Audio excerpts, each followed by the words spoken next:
কোটি কোটি মানুষের অন্তরে লক্ষ্মী দেবী। আজ কোজাগরী লক্ষ্মী পূজা। তবে দশভূজা মানে আমরা জানি মা দুর্গা। আপনারা কি জানেন মা লক্ষ্মীর হাতেও অস্ত্র থাকে? এই মা লক্ষ্মীর দুটি কিংবা চারটি হাত নয়, রয়েছে 18টি হাত। মালদহের বামুনগোলা ব্লকের জগদ্দোল্লা গ্রাম পঞ্চায়েতের সারদা তীর্থ আশ্রমে 18 হাতের মহালক্ষ্মী পূজিত হন। শ্রী শ্রী সারদা তীর্থ আশ্রমে 26 বছর ধরে মহাশক্তি রূপে পুজো করা হয় মা লক্ষ্মীকে। এই লক্ষ্মী প্রতিমা দুই রূপে পূজিত হন, রাতে কোজাগরী আর দিনে লক্ষ্মী রূপে।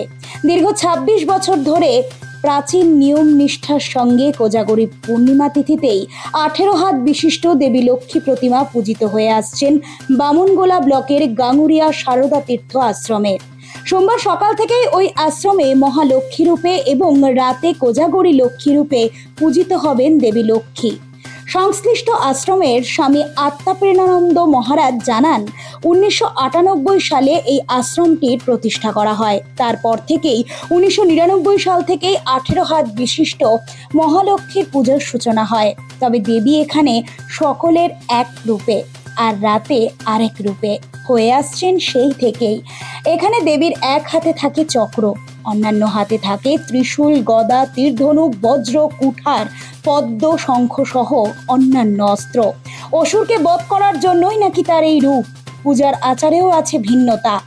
কোজাগরী পূর্ণিমার রাতে 16 রকম উপাচারের মাধ্যমে পূজিত হন তিনি। পুজোর দিন সকালে বস্ত্র, আলতা, কাজল, চিরুনি, ধুনুচি এবং অন্যান্য জিনিস দিয়েও মাকে পুজো করা হয়। 108টি বেলপাতা অর্পণ করা হয় যজ্ঞে। ভোগে থাকে 5 রকমের ভাজা, 3 রকমের তরকারি, ডাল, মিষ্টি।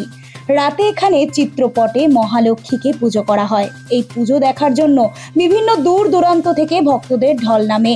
এদিন কোজাগরী লক্ষ্মী পূর্ণিমায় তারই যেন স্বরূপ। এই পূর্ণিমার তিথিতে দেবী সকালে মহালক্ষ্মী রূপে পূজিত হন আর রাতে কোজাগরী লক্ষ্মী রূপে। এই পুজো গোটা পশ্চিম বাংলার মধ্যে এক মালদার বামুনগোলা ব্লকের গাঙ্গুরিয়া আশ্রমে এই পুজো যেন এক কথায় নজর কাড়া। তাই এই কাল্পনিক চিন্তাধারা দেবীকে 18 হাত বিশিষ্ট হিসেবেই টানা পুজো করে আসছেন 26টা বছর ধরে।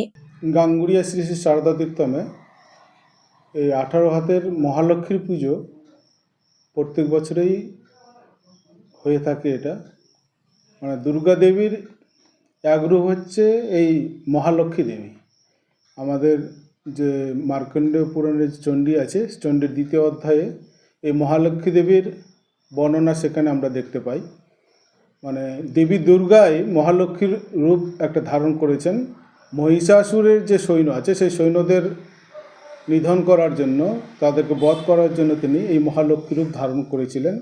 সেই পুজোটাই আমরা এই লক্ষ্মী পুজোর দিন সকালবেলা মহালক্ষ্মী রূপে আমরা পুজো করে থাকি এবং সন্ধ্যাবেলায় আবার লক্ষ্মী, কোজাগরী লক্ষ্মী হিসেবেও তাকে পুজো করে থাকি আমরা। শুরু হয়েছিল আমাদের মহারাজ যিনি রয়েছেন স্বামী গিরিজাত্মানন্দ, এই আশ্রমের তিনি প্রতিষ্ঠাতা। তিনি 1998 সালে এই আশ্রমটা প্রতিষ্ঠা করেছিলেন।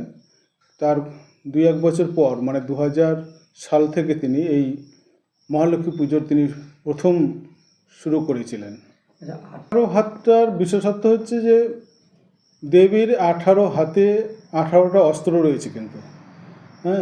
মানে পুরাকালে আমরা যেরকম দেখি তিনি মহিষাসুর এবং তার যে সৈন্য সামন্ত আছে সে সমস্ত সৈন্যদের সঙ্গে যুদ্ধ করার জন্য তিনি বিভিন্ন হাতে বিভিন্ন অস্ত্র ধারণ করেছিলেন।